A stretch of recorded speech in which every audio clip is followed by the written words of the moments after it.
Faculty, students, staff, this is what matters and makes a difference. This is our Founders Weekend, and we have many festivities on campus over the course of the next 2 days, which invite alumni back to campus, honoring their achievements throughout their lives and careers. And they will, almost to a person, talk about those relationships that as being what they most fondly remember, what they most deeply appreciate about their time here, and as one of the essential components of their success throughout their lives.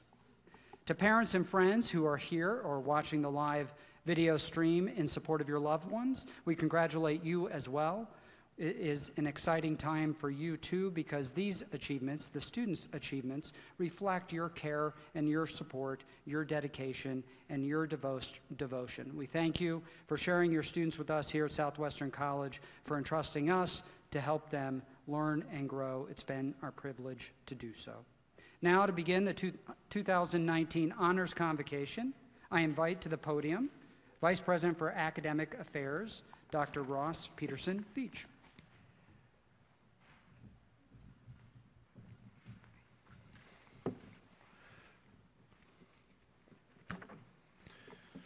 Excellent. Thank you very much.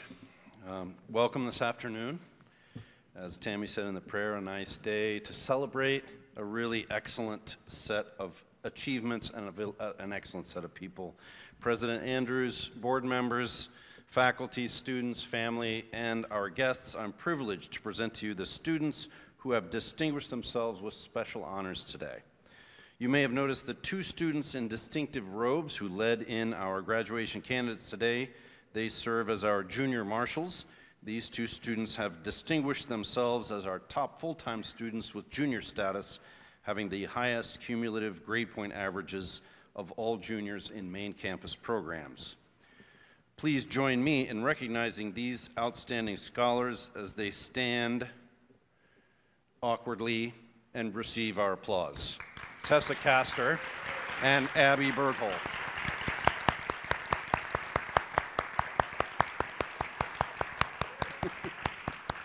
Thank you. That Tessa Castor and Abby Berthold, if the applause, the thunderous applause covered up their names. Our presidential scholars have distinguished themselves as students with an incoming GPA of 3.75 or a 25 ACT score. Those are listed in your program on page 2. Please join me in recognizing these scholars also as they stand and receive our congratulations.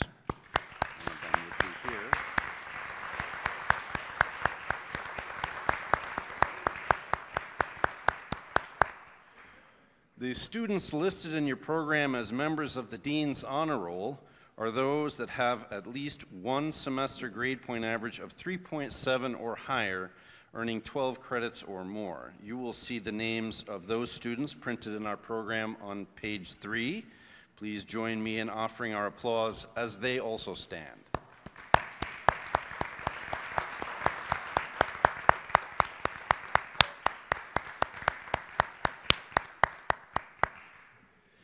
Our Phi Theta Kappa scholars have distinguished themselves as earning and maintaining a cumulative GPA of 3.2 or higher. They are listed on page 2 of the program. Please join me in offering our applause as they stand as well.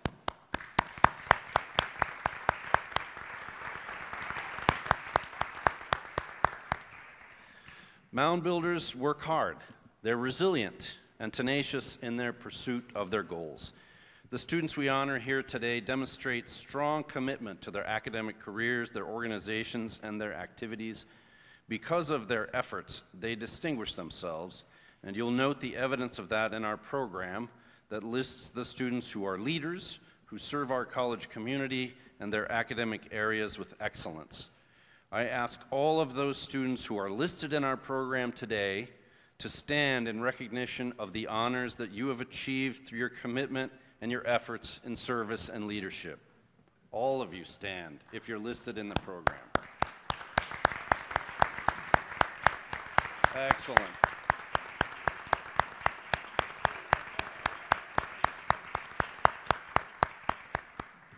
Good applause there. Now it is my great joy and honor to invite the Chamber Choir and Williams String Quartet with conductor Aidan Wells to come forward to perform The Rose.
We are honored to host Dr. Theresa Vaughan today as our speaker. Dr. Vaughan is an Assistant Dean of the College of Liberal Arts and Professor of Humanities at the University of Central Oklahoma.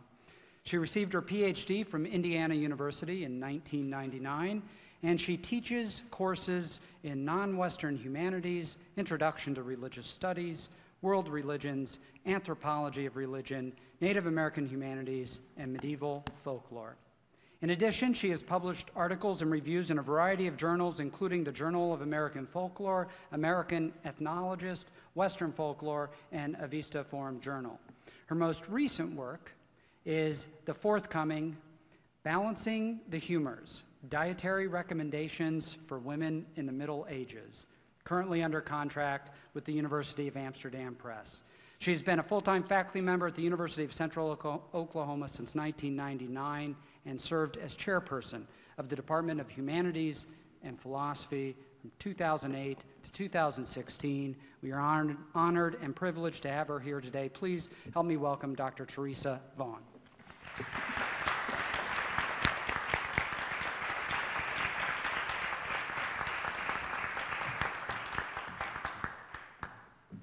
Good afternoon. First, let me congratulate all of you on your academic achievements. I know firsthand from both my own experience of being an undergraduate, back when the dinosaurs roamed the earth, and from teaching undergraduates for the last 28 years, that academic success comes from dedication, hard work, sacrifice, and self-discipline. I also know that becoming a college student carries with it a set of challenges and uncertainties. My own son will be heading off to college in the fall, and I can see the changes he is going through even now. So give yourselves a pat on the back for seizing the opportunity to learn and grow and for making the most of it.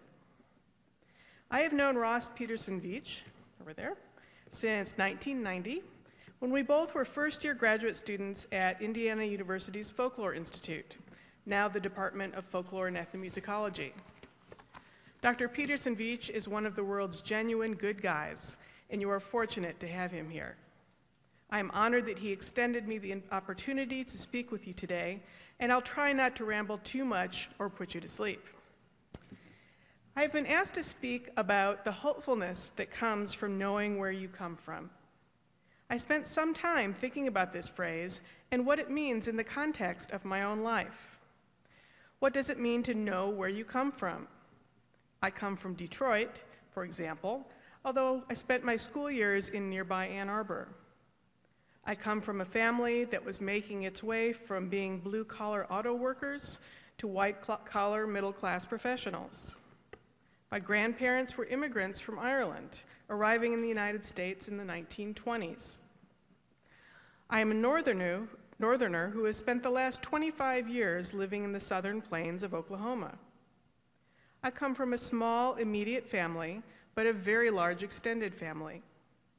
I come from a household where classical music was always being played on the radio, on the record player, ask your parents about that one, or on an instrument.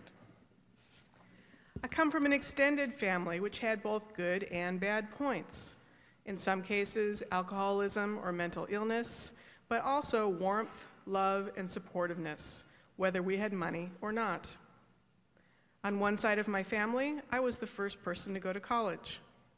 On the other side of my family, most of my relatives have degrees, and several have graduate degrees. My own children, while they have grown up frequently visiting relatives in Michigan, are Okies, kind of like Dean Peterson-Veatch over there. So where do I come from? Does that determine who I am? Those of you who are sitting here today didn't come to listen to me talk about myself, but I offer you this information so that you can consider your own identity and the many layers and aspects of what defines where you come from. What do you carry with you from your own family, from your own place, from the traditions you continue to practice? One thing that a teacher of mine, Dr. Richard Bauman, taught is that we define ourselves in many different ways, sometimes identifying with people, and sometimes identifying ourselves in contrast to other people. Each of you is a member of numerous groups of people who share commonalities. Let's call them folk groups. As students at Southwestern College, you are all mound builders. You have learned or are learning traditions unique to Southwestern. Maybe you have painted a stone to add to the mound. This tradition was started in 1927 by Dean Leroy Allen because he understood the importance of place and of belonging, and of how shared rituals and traditions hold us together. Perhaps you also define yourself against other colleges when your teams play against such colleges as Friends University or Oklahoma Wesleyan. Maybe you are from the west side of your home versus the east side. Maybe you define yourself by ethnicity or history. Maybe you are Latina or African American or German American, as opposed to some of the people around you who identify differently. Maybe you went to a high school in a city with more than one high school. My son, for example, is about to graduate from Norman High School in Oklahoma. Part of his identity is as a Norman Tiger and not a Norman North Timberwolf, something he's very emphatic about. What I'm trying to say here is that you are a person with multiple identities and are members of groups and places that can anchor you. Knowing and understanding who you are and where you belong is important and can give you the hope you need to plan and reach for the future. Identity and how it shapes our future are also concepts that people have been grappling with for millennia. To explore these concepts, I want to talk about three of my favorite works of literature and philosophy. They may seem unrelated at first, but they are all related to the theme of place, identity, and hope. The Epic of Gilgamesh is often considered to be the oldest written epic in the world. It recounts the story of the Sumerian king Gilgamesh, ruler of Uruk, which is in present-day southern Iraq. You may have read it or parts of it for your classes. Many people consider it to be terribly depressing, sometimes my students included, but I never have. Gilgamesh was a real person who lived around 2700 BCE, and legends about him grew over time until they were knit together into a fairly unified epic, which was told long after Sumer ceased to be a civilization. It was told in Akkad and Babylon and Assyria, and we're still reading it today. Gilgamesh, who is 1/3 human and 2/3 God, those of you who have learned about genetics can figure that one out because I never have, is an arrogant and selfish young man who doesn't know how to rule properly. He's brave and strong, but foolhardy and selfish, taking whatever he wants. At the pleading of the people of Uruk, the gods sent him a counterpart, Enkidu, who was 2/3 human and 1/3 God. Enkidu is like a beast, but becomes civilized by a woman. Enkidu and Gilgamesh meet and clash, then become fast friends. Together, they go on adventures and do brave deeds until Gilgamesh insults the goddess Ishtar one too many times, and she causes Enkidu to become ill and waste away, dying an ignominious death instead of the death of a warrior. The second half of the epic has a distraught Gilgamesh traveling far and wide in search of immortality because he cannot face Enkidu's death, nor the inevitability of his own. His quest is ultimately unsuccessful, but he grows as a person and finally returns home, a wiser and more prudent man who has learned that his own form of immortality will come by being a good king who thinks first of his people. The Sumerians did not believe in an afterlife, or if they did, it was a comfortless one. However, Gilgamesh remembered where he came from and what his duties were, and he returned to Uruk ready to make it a better place. Gilgamesh ultimately remembered who he was and where he came from, and that gave him hope through his grief and despair to make his life meaningful. The second work of literature I would like to mention is the Popol Vuh.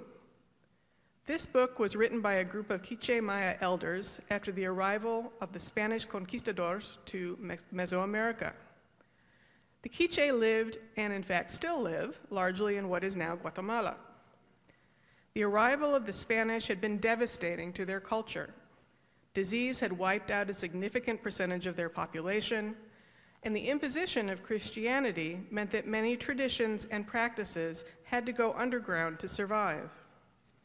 In the face of this threat to their culture, the elders recorded the myths and origin stories of their people, which had primarily resided in the oral tradition. The title Popol Vuh means the council book or the book of the people. The most famous part of the Popol Vuh is the story of the hero twins, Hunahpu and Sweelinck, who traveled to the underworld, Xibalba, to avenge the death of their father. They are brave, mischievous, and clever, and ultimately succeed. The Popol Vuh, in an analysis by the anthropologist Dennis Tedlock, who wrote what I consider to be the best translation into English, is more than just a good story, however. Encoded within its various stories are the records of how to read the heavens and count the days. The Maya were, and still are, expert astronomers. And of the coming to be of the different clans and how the geographies of the places where they lived were formed. Perhaps ironically, it was a Spanish Dominican friar, Francisco Jimenez, who translated the book into Spanish in the 18th century, who was responsible for its preservation even today. In the face of incredible cultural disruption, the Quiche knew where they came from and who they were, and worked diligently to ensure that their oral traditions and expert knowledge were preserved for the coming generations. Knowing who they were and where they came from gave them hope when facing a difficult and uncertain future. Finally, I want to mention the Oration on the Dignity of Man by Pico della Mirandola. Pico was an Italian Renaissance philosopher who, in 1486, composed this oration in preparation for a work defending 900 theses on religion, philosophy, and natural philosophy. These 900 theses were eventually condemned by Pope Innocent VIII, but they have come to be known as a manifesto for Renaissance humanism. In the oration, Pico takes a medieval philosophical idea, known as the Great Chain of Being, and gives it new meaning. It was assumed that God, who was the creator of all, had essentially created everything in the world in a divine but fixed hierarchy, with human beings at the pinnacle of earthly creations, but below the angels and heavenly creatures. Pico, investing great hope in human ability, which was the hallmark of Renaissance humanism, proposed that all creations are indeed fixed in this great chain of being, with the notable exception of human beings. Humans, alone in all creation, have the ability to abase themselves and become like the animals, or to strive to become more like God. Pico's unshakable faith in human ability was profoundly hopeful. For Pico, we know where we come from as creations of God, but we have the wherewithal to better ourselves and our world, to reach beyond our grasp. Pico held fast to this idea even when he was condemned by the church for contradicting its teachings. From my own experience, knowing your religious tradition and growing in your own faith is also very much a part of knowing where you come from. All of you are children of God, and in a sense, in knowing that, you know where you come from and can draw hope from your faith and in belonging to the family of Christians and the family of humanity, all one in God's love. When you know where you come from, you can hope for connections with others and wish for their well-being. John Wesley said, "Do all the good you can, by all the means you can, in all the ways you can, in all the places you can, at all the times you can, to all the people you can, as long as ever you can." We live in a time of change and uncertainty, of political upheaval, profoundly uncivil rhetoric, and a divided nation and world. Knowing who you are from your own upbringing and the knowledge you have acquired here at Southwestern College gives you a place to stand firm and to dare to hope, strengthening not just your own lives, but the lives of others. It's been a pleasure both being here today and having a chance to speak with you. I know that most of you won't remember what I said here today, because I've sat through enough formal ceremonies to know how much I remember from graduations, honors and award ceremonies, and other such gatherings. However, please do remember where you come from, including Southwestern College, and bring your hope to others. Thank you.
Good afternoon. I'm Dan Falk. I'm the Vice President for Student Affairs and the Dean of Students. And it is my privilege to announce this year's Master Builder Awards. For over 70 years, the Student Government Association, the faculty, and the student body at Southwestern have selected 6 senior students who have best typified the spirit of the college.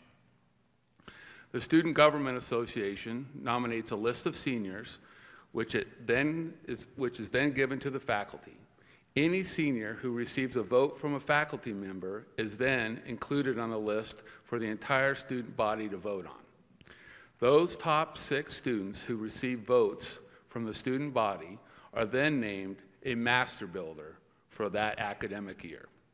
I will call up the seniors one at a time to come up on stage to receive their certificate. We will have the plaques ready probably in a couple weeks, so certificates are temporary. The first winner is Mac Jensen here?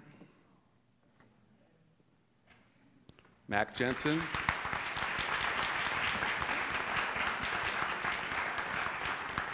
Mitchell Hewitt.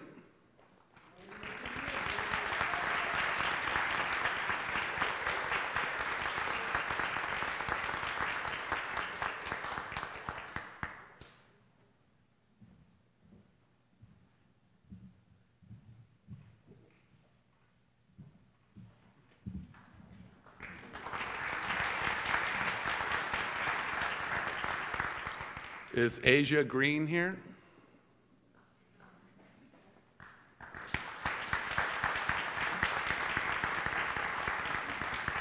I know I saw him here. Xavier Preston.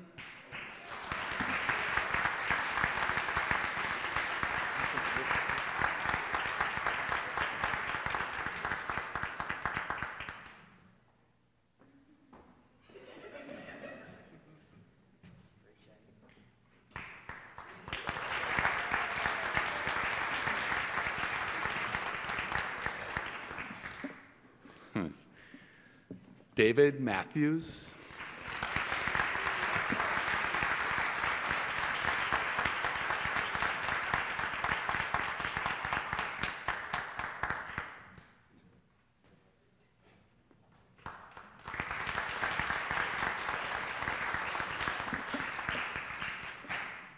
I don't think he's here, but Cameron Hunt.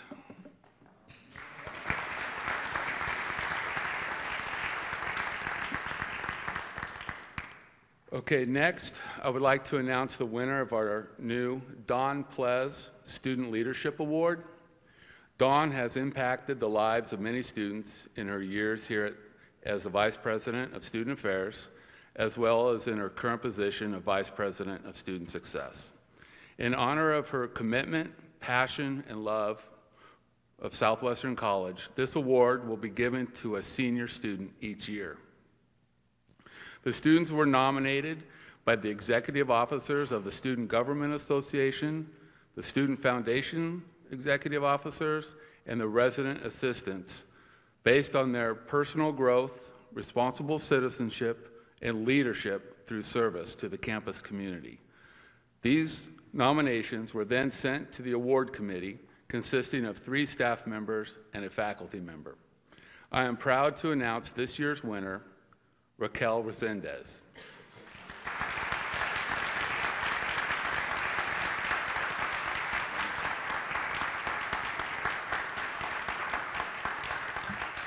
Raquel is not here today as she has graduated. She graduated in December and she is back home in Mexico. However, I spoke with her this week and shared the good news with her. Of course, she started to cry. She wanted me to share with everyone a quote. Be strong, you never know who you are inspiring. Thank you.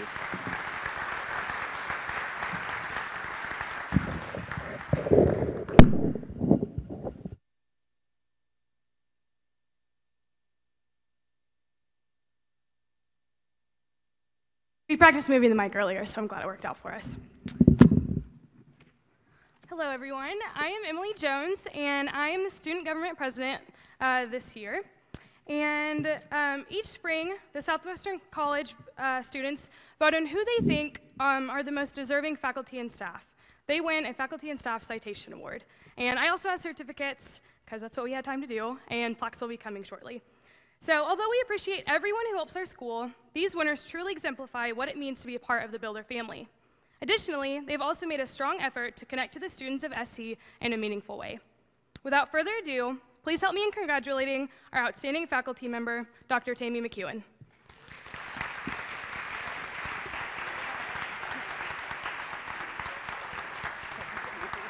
Congratulations.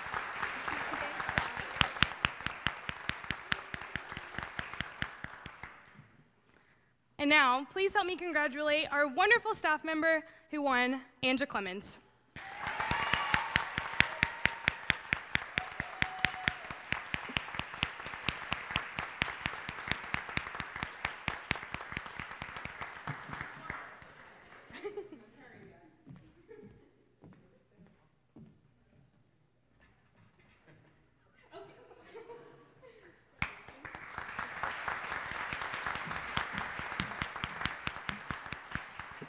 Congratulations to both of our winners.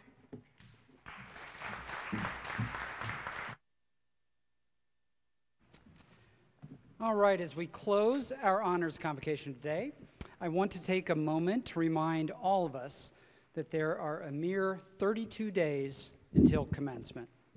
I say this not to strike panic in our hearts or make us move faster, but to remind us all how precious these 32 days are. There are classes to attend and papers to write, projects to complete, recitals to perform, final exams, and also 32 days to spend here on campus with some of the best friends that you'll make in your life. You have hammocks to lounge in, games to attend, late-night hangout sessions, practices, scrimmages, summer send-off festivities, a whole bunch of time to do a whole bunch of things. Run through the tape, enjoy these last 32 days, take it all in. Time goes by quickly. Especially, of course, to our seniors, I would also share that as you finish your time here and prepare to move out of your halls or your apartments onto your next adventures, please remember that you will always have a home here. You will always have a home here on this campus. You will always be builders. And as builders out there in the world, it is your duty to continue doing good things and wonderful things, hard things, to keep learning and teaching and excelling. It is that determination, that will to find a way that defines us all, and makes us so proud. So today we celebrate the distance you have already covered as a learner, and we acknowledge and celebrate what lies ahead of you. The world needs more people like you. The world needs more builders, and we are proud of you. Congratulations.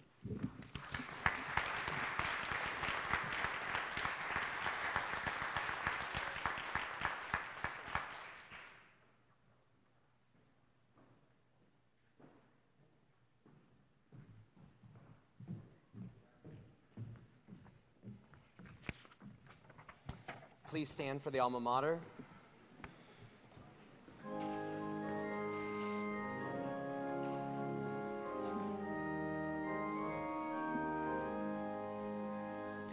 Far above the walnut valley, on a lofty height, stands our noble alma mater, bathed in golden light. Lift the chorus, speed it onward, over hill and dale. Hail to thee, beloved Southwestern alma mater, hail. Far above the stir and bustle of the busy town, reared against the arch of heaven, look she calmly down. Lift the chorus, speed it onward, over hill and dale. Hail to thee, beloved Southwestern alma mater, hail.